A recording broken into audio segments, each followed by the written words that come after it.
मेरे प्रिय दोस्तों, IITI ज्ञान ट्यूब में आपको स्वागत है। इस वीडियो के माध्यम से हम लोगों ने यह सीखेंगे कि आपको लिमिट फिट टॉलरेंस जो चैप्टर है, उस लिमिट फिट टॉलरेंस चैप्टर में लिमिट क्या है, ठीक है, टॉलरेंस क्या है, इंटरचेंजेबिलिटी क्या है, ठीक है, इस सभी के बारे में हम लोग अच्छी तरह जानेंगे।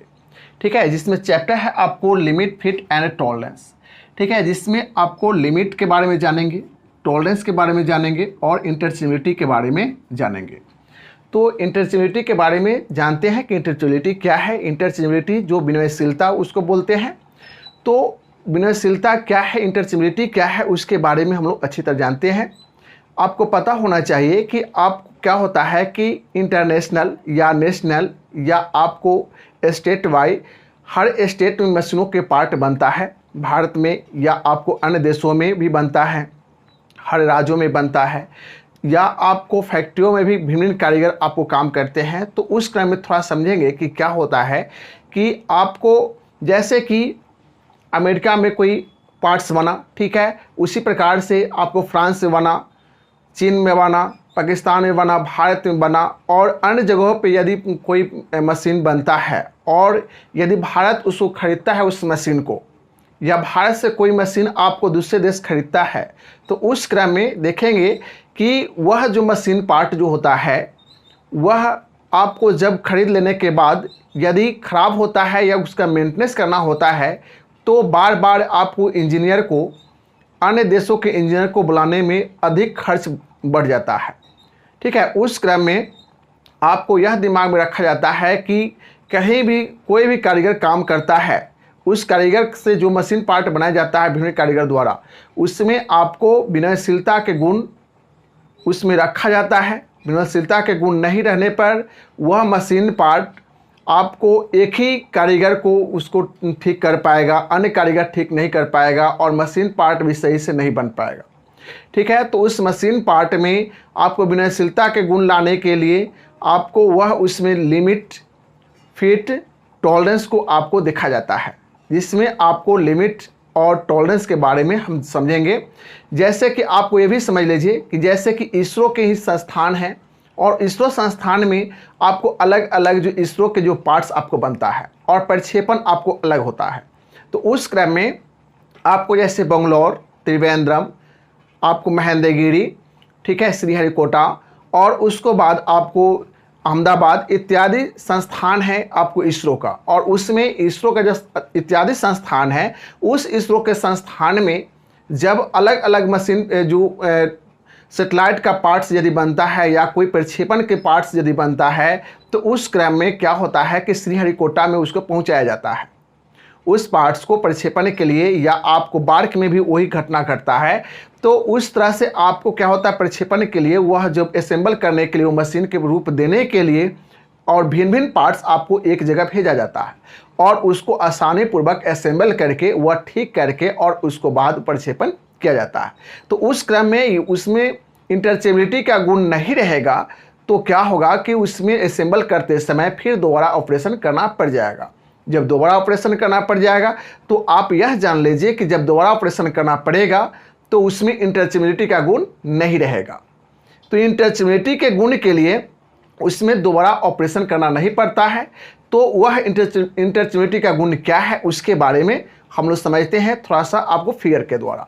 ठीक है, और जैसे कि थोड़ा भारत में ही कोई भी जैसे फैक्ट्री, ऑर्डिनेंस फैक्ट्री है जो आपको बंदूक या गन बनता है, तो उस क्रम में यदि वह बंदूक या गन के जो पार्ट्स होते हैं उस पार्ट्स में आप देखेंगे कि क्या होता है, उस पार्ट्स में मशीन और गन में आपको भिन्न भिन्न कारीगर के भिन्न भिन्न जो भाग होते हैं उसका भिन्न भिन्न कारीगर द्वारा बनाया जाता है और असेंबल जो करने वाले जो फिटर होते हैं वह असेंबल करता है। तो असेंबल करते समय यदि वह कारीगर यदि वह सही ढंग से असेंबल, यदि वो सही पार्ट्स मशीनी इंटरचेंजेबिलिटी का गुण के रूप में वह पार्ट्स नहीं बना हुआ है तो असेंबल करते समय फिर दोबारा ऑपरेशन करना पड़ जाएगा। तो उस क्रम में क्या होगा कि अधिक समय की आपको लग जाएगा, अधिक समय लगेगा। उसमें जो पार्ट्स जो असेंबल दोबारा ऑपरेशन करना पड़ेगा तो समय की आपको ज़्यादा आपको समय लगेगा। उसके बाद है कि आप उसमें पार्ट्स जल्दी नहीं आपको तैयार हो पाएगा और बहुत तरह की कठिनाइयाँ आना शुरू हो जाता है। तो इसलिए आपको दिमाग में यह रखना है कि उसमें इंटरचेबिलिटी का गुण होना चाहिए। जो भी मशीन पार्ट बना रहे हैं उसमें इंटरचेबिलिटी का गुण होना चाहिए। तो इंटरचेबिलिटी के गुण के लिए आपको लिमिट और टॉलरेंस के बारे में इस वीडियो में समझेंगे। जैसे आप समझते हैं कि लिमिट और टॉलरेंस के बारे में समझिए कि लिमिट और टॉलरेंस क्या होता है। तो पहले लिमिट के बारे में थोड़ा सा यह चित्र देख लीजिए और इस चित्र के अनुसार हम लोग समझेंगे कि क्या है आपको लिमिट। देखिए, गौर करेंगे, यह जो हम बना रहे हैं उसको आप समझेंगे कि यहाँ से यहाँ, ठीक है, यहाँ से आपको यहाँ जो यह हम आपको ग्राफ खींच दिए हैं, तो यहाँ आपको 25 mm है, 25 mm जो यह बेसिक साइज में यह आपको साइज दिया हुआ है। और यहाँ जो आप देखेंगे यह साइज जो 0.05 आपको ओवर दिया हुआ है, ठीक है, अर्थात इसको कह सकते हैं कि आपको 25.05 mm, ठीक है, 25.05 mm यह आपको क्या हो गया कि हाई लिमिट हो गया। अर्थात पार्ट्स जो यदि बनाने के लिए कहा जाए बेसिक साइज होता है, साइज इसमें ध्यान देंगे कि बेसिक साइज, जैसे कि मशीन पार्ट में जो बेसिक साइज दिया जाता है जैसे 25 mm है, ठीक है, आपको 25 mm लंबाई में है। और इसमें जो छूट दिया जाता है, ठीक है, जो छूट दिया जाता है वह लिमिट होता है, जैसे 0.05 mm आपको छूट दिया जाता है। अर्थात मशीन पार्ट को 25 mm के जरूरी नहीं है कि 25 mm में ही बनाना है, आपको मशीन पार्ट को 0.05 mm के आपको छूट में भी बनाना है, उसको ओवर साइज में, हाई लिमिट साइज में आपको बनाना है। तो इस तरह से आपको यदि लिमिट, हाई लिमिट में यदि बनाना है तो उस क्रम में आप देखेंगे कि क्या होगा कि हाई लिमिट में यह हो जाएगा हाई लिमिट, और यह हाई लिमिट में पार्ट्स जो बनेगा, जो असेंबल करते समय कोई कठिनाई नहीं होगा। जब इसको हाई लिमिट में रहेगा तो उसमें कोई जो कारीगर जो होते हैं वह बेसिक साइज में कोई बना दिया, कोई आपको 0.05 mm के ओवर साइज में बना दिया, कोई उसके बीच में 0.03 में बना दिया, कोई 0.02 में बना दिया, लेकिन सभी पार्ट्स जो क्या होगा असेंबल करते समय आसानी पूर्वक असेंबल हो जाएगा, ठीक है। तो इस क्रम में आपको क्या ध्यान देना है कि यह आपको क्या हो गया कि बेसिक साइज समझ गए कि जो साइज आपको ड्राइंग के अनुसार, जो साइज आपको बेस जो दिया जाता है, ठीक है, वह आपको होता है बेसिक साइज होता है। और उस बेसिक साइज में जो छूट दी जाती है, बेसिक साइज में जो छूट दी जाती है वह आपको लिमिट कहलाता है। आप समझेंगे कि हाई लिमिट, आप समझेंगे कि हाई लिमिट और लो लिमिट जो होता है, high limit and low limit के अंतर को टॉलरेंस कहते हैं। टॉलरेंस कितने प्रकार के होते हैं? तो टॉलरेंस मुख्यतः दो प्रकार के होते हैं, जिसमें आपको unilateral tolerance and bilateral tolerance होता है। तो यूनिलैटरल टॉलरेंस में आप समझेंगे कि यूनिलैटरल टॉलरेंस जो होता है उसके फिगर के द्वारा, और बायलैटरल टॉलरेंस के क्या होता है उसके फिगर के द्वारा हम लोग समझेंगे, ठीक है। समझते हैं कि आपको यूनिलैटरल टॉलरेंस क्या होता है उसके बारे में अच्छी तरह बारीकी से समझते हैं। जैसे आप यहाँ ध्यान देंगे कि आपको जो पहला जो फिगर है इसमें देखेंगे, यह फिगर, ठीक है, इसमें आप जो देख रहे हैं कि इसमें बेसिक साइज आपको 25 mm दिया हुआ है। और बेसिक साइज के बारे में बता चुके हैं कि आपको जो ड्राइंग पर जो साइज आपको दिया जाता है, जो उसको बोलते हैं कि आपको 25 mm आपको क्या है, वह आपको बेसिक साइज है, ठीक है। तो यह बेसिक साइज है, ठीक है। बेसिक साइज में जो छूट दिया जाता है, जो देख रहे हैं छूट दिया जाता है, तो उसमें जो छूट दिया जा रहा है आपको यहाँ देखेंगे, इस चिन्ह के द्वारा देखेंगे कि इसमें 0.000 जो होता है आपको लो लिमिट है, और हाई लिमिट है 0.03 आपको हाई लिमिट है, ठीक है। तो यह आप जो देख रहे हैं कि हाई लिमिट में आपको छूट दिया जा रहा है, और इसमें छूट जब दिया जा रहा है तो ऐसे जो लिमिट होगा आपको यूनिलैटरल टॉलरेंस में आएगा। ऐसे जो लिमिट दिया जाएगा यूनिलैटरल टॉलरेंस कहलाएगा ऐसे लिमिट को, ठीक है। उसके बाद हम लोग समझते हैं, आपको नंबर 2 में देख लीजिए, आपको नंबर 2 में जो चित्र है उसके बारे में हम लोग समझते हैं कि आप यहाँ ध्यान दीजिए कि यह आपको 24.98 है, ठीक है, 24.98 है। और उसमें आप जो देख रहे हैं कि 25 mm के जो साइज दिया हुआ है, उस 25 mm के साइज में आपको क्या है कि जो छूट दिया जाता है, जो इसमें आपको 0.02 mm जो आपको क्या है कि वह बेसिक साइज से कम आपको बनाने के लिए कहा जाता है कि 0.02 mm आपको छूट दिया जाता है, ठीक है। तो ये भी आपको देख रहे हैं कि एक जो है आपको जो 0.0200 जो आपको देख रहे हैं हाई लिमिट में आपको 0.000 होता है, और लो लिमिट में 0.02 होता है। तो इस तरह से जो अंतर जो हम देखते हैं, तो यह आपको क्या है, यूनिलैटरल टॉलरेंस में है। यूनिलैटरल टॉलरेंस में है।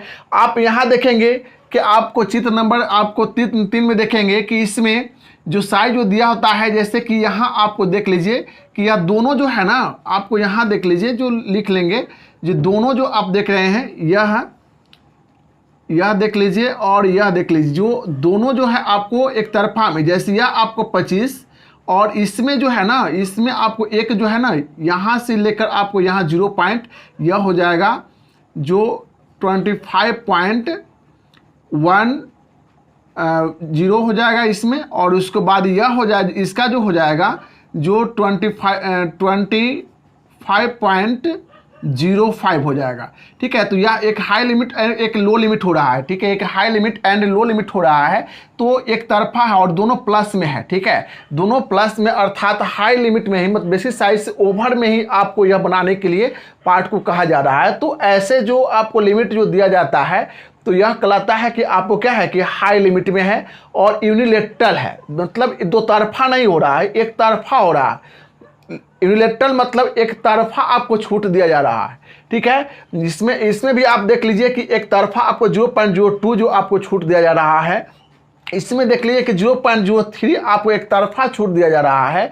उसी तरह से आपको यहाँ देख लेंगे कि आपको 4 नंबर जो चित्र देखेंगे, उस क्रम में आप देख लीजिए कि इसमें क्या है कि आपको माइनस में ही, जैसे बेसिक साइज से कम ही आपको high limit and low limit आपको छूट दिया जा रहा है, जिसमें आपको 0.10 हाई लिमिट में और उसके बाद 0.05 mm आपको लो लिमिट में आपको छूट दिया जा रहा है। अर्थात माइनस में ही आपको दोनों छूट है, अर्थात 25 mm से कम में ही दोनों छूट दिया जा रहा है। ठीक है, तो ऐसे जो छूट दिया जाता है, ऐसे टॉलरेंस में जो छूट दिया जाता है, उसको बोलते हैं कि आपको यूनिलैटरल टॉलरेंस में यह पार्ट को बनाने के लिए कहा जाता है। ठीक है, उसके बाद हम लोग समझेंगे बायलैटरल टॉलरेंस के बारे में। हम लोग समझेंगे कि बायलैटरल टॉलरेंस क्या होता है। यहाँ ध्यान देंगे, इससे आपको समझ में आ जाएगा, यहाँ चिन्ह के ही द्वारा आप समझ में आ जाएगा। जैसे क्या है कि आपको बायलैटरल मतलब आपको इस पार्ट में आपको बेसिक साइज से ओवर और बेसिक साइज से कम आपको बना सकते हैं। बेसिक साइज से आपको दो तरफा बेसिक साइज, जैसे यहाँ बेसिक साइज आपको 25 mm है, तो आपको देख रहे हैं कि 25.03 आपको जो ओवर साइज है। ठीक है, जो 25 mm से आपको हाई लिमिट में है, और लो लिमिट में जो देख रहे हैं कि आपको क्या है कि 24.96 है, अर्थात 0.04 आपको लो लिमिट में आपको जा रहा है, माइनस में जा रहा है। किससे? बेसिक साइज से माइनस में जा रहा है। तो इसमें हाई लिमिट और लो लिमिट दो तरफा आपको इसमें बेसिक साइज से दो तरफा छूट दिया जाता है, तो उसको बोलते हैं बायलैटरल टॉलरेंस कहते हैं। ठीक है, तो समझ गए कि आपको unilateral tolerance and bilateral tolerance क्या होता है। ठीक है, टॉलरेंस के बारे में भी समझ गए, जो हाई लिमिट और लो लिमिट के अंतर को टॉलरेंस कहते हैं। ठीक है, और उसके बाद लिमिट के भी बारे में समझ गए, बेसिक साइज के बारे में आप समझ गए। ठीक है, चलिए तो इस वीडियो को लाइक कर ले, शेयर करें, सब्सक्राइब कर लीजिए और बेल आइकन को दबा लीजिए, ताकि नए वीडियो नोटिफिकेशन आप तक पहुंच पाए और आप इसका लाभ उठाएं। Bye bye, take care.